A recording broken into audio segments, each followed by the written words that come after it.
জেনেভাতে গেছিলাম ডব্লিউএইচও কনভেনশনে। সেখানে প্রত্যেকটা দেশের মন্ত্রী তাদের বক্তৃতার শুরুতেই মাননীয় প্রধানমন্ত্রীর নামটা উচ্চারণ করে। তারা বলে যে Sheikh Hasina is the role model of the health sector. 15ই আগস্টে শাহাদাত বরণকারী সকল শহীদদের প্রতি গভীর শ্রদ্ধায় স্মরণ করছি মহান মুক্তিযুদ্ধে জীবন উৎসর্গকারী 30 লক্ষ শহীদের, যাদের আত্মত্যাগের মাধ্যমে অর্জিত হয়েছে আমাদের স্বাধীনতা।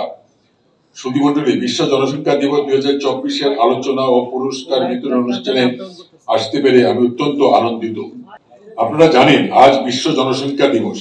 অন্যান্য বছরের মতো এবারও বাংলাদেশে যথাযোগ্য মর্যাদায় দিবসটি পালিত হচ্ছে। এবছরের দিবসটির প্রতিপাদ্য embracing the power of inclusive data towards a resilient and equivalent future for all, যার বাংলার ভাবান্তর হচ্ছে অন্তর্ভুক্তিকালীন উপাত্ত ব্যবহার করি, সাম্যের ভিত্তিতে সহনশীল ভবিষ্যৎ গড়ি। এবারের প্রতিপাদ্যটি বাংলাদেশের প্রেক্ষাপটে অত্যন্ত গুরুত্বপূর্ণ। আপনারা জানেন প্রাথমিক স্বাস্থ্য পরিচর্যা, পরিবার কল্পনা, মা ও শিশু স্বাস্থ্য এবং কৈশোরকালীন প্রজনন স্বাস্থ্য সেবা, বয়স সন্ধিকালীন সেবা ও পুষ্টি সেবা কার্যক্রমকে সফলতার দ্বারপ্রান্তে নিয়ে যেতে হলে সমাজের সকল শ্রেণীর মানুষকে একসাথে এগিয়ে আসতে হবে। এক্ষেত্রে পরিবার পরিকল্পনা বিভাগের কর্মীদের দায়িত্ব অনেক বেশি। দেশের প্রান্তিক জনগোষ্ঠীর সকলের স্বাস্থ্য পরিবার পরিকল্পনা সেবা নিশ্চিন্ত করবে নিরবচ্ছিন্নভাবে কাজ করে যেতে হবে। সম্মানিত সুধীমণ্ডলী, আমি এতক্ষণ বসে এই যে পুরস্কার দিলাম, তখন আমার একটা উপলব্ধি হলো। আমি বিভিন্ন জায়গায় যাচ্ছি। আমি আগামী শনিবার উত্তরবঙ্গে যাব। আমার ইচ্ছা আছে পঞ্চগড়, তেতুলিয়া, টেকনাফ, ঠাকুরগাঁ, আমি সব জায়গায় ভিজিট করব। কারণ আমার যেটা থিম, যেটা আমি বলি, প্রান্তিক জনগোষ্ঠীর চিকিৎসা ব্যবস্থাকে স্বাবলম্বী করা।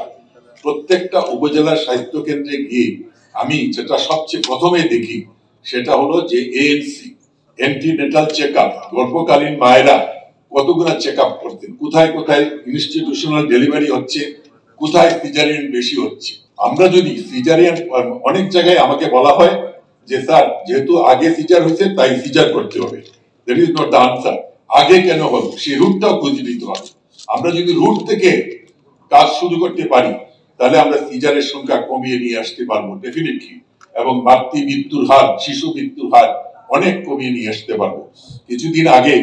বেশ কয়েকদিন আগে একটা ফুটবল প্লেয়ার আমাদের বাংলাদেশের জাতীয় দলে, মেয়েটা মারা গেছে। আমি কিন্তু একদম সাথে সাথে তার মৃত্যুর কারণের জন্য আমি সেখানে খোঁজ দিই এবং যেটুকু জানি সে অ্যান্টিনেটাল চেক আপ নেয় নাই এবং তাকে বলা হয়েছিল সে যায় নাই।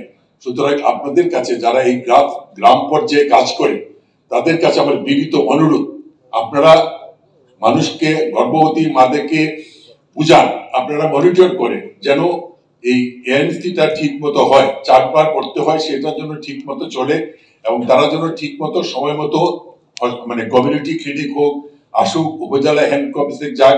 আমরা সিজার করার সংখ্যাটা কমিয়ে আনতে চাই।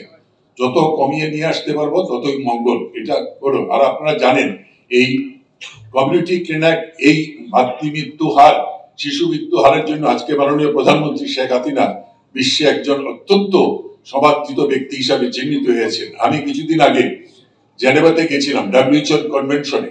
সেখানে প্রত্যেকটা দেশের মন্ত্রী তাদের বক্তৃতার শুরুতেই মাননীয় প্রধানমন্ত্রীর নামটা উচ্চারণ করে। তারা বলে যে Sheikh Hasina is the role model of the health sector. কিন্তু উনার এটাকে ধরে রাখতে হলে কিন্তু আমাদের প্রত্যেককে কাজ করতে হবে।